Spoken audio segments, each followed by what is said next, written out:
திரு ஸ்டாலின் அவர்களே, 10 ஆண்டு காலம் அதிமுக ஆட்சி ஒரு பொற்கால ஆட்சி. எந்த குறையும் உங்களால சொல்ல முடியல.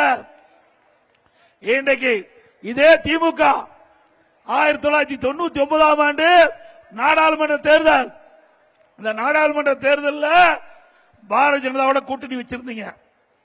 இவர்கள் கூட்டணி வச்சா பாரதிய ஜனதா கட்சி நல்ல கட்சி, கூட்டணி வச்சு போட்டியிட்டு அதிக நாடாளுமன்ற வெற்றி பெற்று மத்தியிலே பாரதிய ஜனதா ஆட்சி. திமுக அந்த அமைச்சரவை இடம்பெற்றிருந்தது. பாருங்க, வாஜ்பாய் இருக்கார்ல, அந்த பக்கத்தில் இருக்கிற 3 பேருமே இறந்து போயிட்டாங்க. பிரைம் மினிஸ்டர் இல்ல,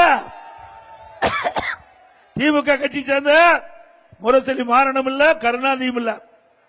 இவர்கள் கூட்டணி வச்சா பாரதிய ஜனதா கட்சி நல்ல கட்சி, நாங்க கூட்டணி வச்சா மதவாத கட்சி.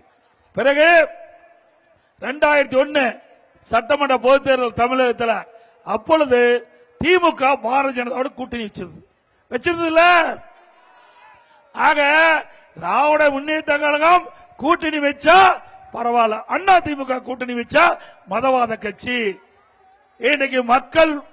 இன்றைக்கு தமிழ்நாட்டு மக்களுக்கு தேவையான திட்டங்களை கொண்டு வர மத்திய அரசு கொடுக்கவில்லை என்று ஒரு தவறான அவதூறான பிரச்சாரத்தை பரப்பி வரார்.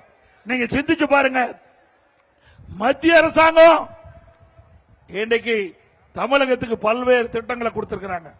இன்றைக்கு பவானியிலிருந்து சத்தியமங்கலம் வரை 4 வழிச்சாலை, பவானியிலிருந்து சத்தியமங்கலம் வரை 4 வழிச்சாலை சாங்ஷன் ஆச்சு.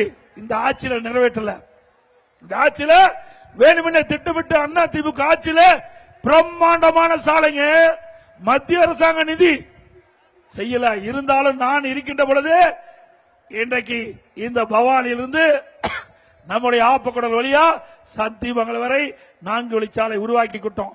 அந்த சாலையை மேலும் விரிவுபடுத்தி பலப்படுத்தி மத்திய அரசாங்கத்திலிருந்து செயல்பட நாங்க அனுமதி வாங்கினோம். அதையும் கடப்புல போட்டாங்க. இங்க நம்முடைய பவானியிலிருந்து ஈரோடு வரை அக்ராரத்து வழியா அங்கே விரிவுபடுத்த முயற்சிச்சோம். அதையும் கிடப்புல போட்டாங்க. இப்படிப்பட்ட ஆட்சி தேவையா? இன்றைக்கு பவானிக்கு வருகின்ற திட்டத்தை எல்லாம் நிறுத்தப்பட்ட அரசாங்கம் இந்த விடியா திமுக அரசாங்கம்.